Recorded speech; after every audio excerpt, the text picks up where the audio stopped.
Hello friends, ఈ వీడియోలో మనం రాగి జావ ఎలా తయారు చేయాలో చూద్దాం. ముందుగా ఒక గిన్నెలోకి ఒక గ్లాస్ రాగి పిండి తీసుకోవాలి.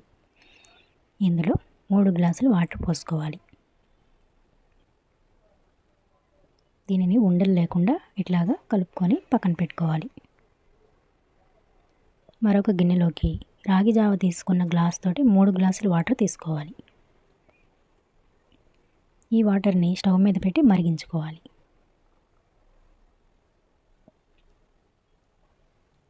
ఇలా మరుగుతున్న వాటర్లోకి ముందుగా ప్రిపేర్ చేసి పెట్టుకున్న రాగి మిశ్రమాన్ని పోసుకోవాలి. దీనిని ఇట్లా గరిటెతో కలపెట్టుకుంటూ ఉడికించుకోవాలి. ఇది ఒక 5 నిమిషాల పాటు ఉడికించుకోవాలి. ఇట్లా ఉడికించుకోవడం వల్ల మనకి ఈ రాగి పిండి అనేది బాగా ఉడుకుతుంది.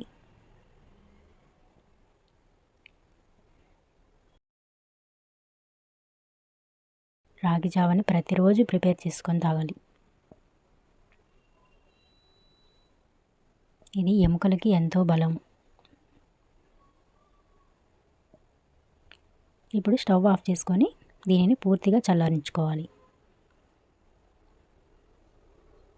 ఇప్పుడు 2 గ్లాసుల పెరుగు, 1 గ్లాస్ వాటర్ పోసుకొని చిక్కగా మజ్జిగ చేసుకోవాలి.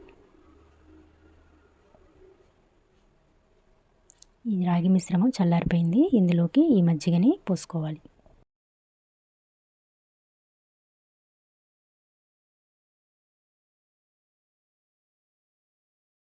ఇప్పుడు రుచికి సరిపడా సాల్ట్ వేసుకోవాలి. అంతేనండి, రాగి జావ రెడీ అయిపోయింది. దీనిని ఏదైనా డ్రై ఫ్రూట్స్ తోటి సర్వ్ చేసుకోవాలి. డ్రై ఫ్రూట్స్ పౌడరు అట్లాంటివి వేసుకోవడం వల్ల రుచి ఇంకా పెరుగుతుంది. వీడియో నచ్చినట్టయితే లైక్ చేయండి, షేర్ చేయండి. మరిన్ని వీడియోస్ కోసం ఛానల్ని సబ్స్క్రైబ్ చేసుకోండి. అలాగే ఈ వీడియో చూసి ఎవరైనా ఈ రెసిపీని ప్రిపేర్ చేసుకున్నట్లయితే కింద కామెంట్ సెక్షన్లో కామెంట్ చేయండి. Thank you, friends.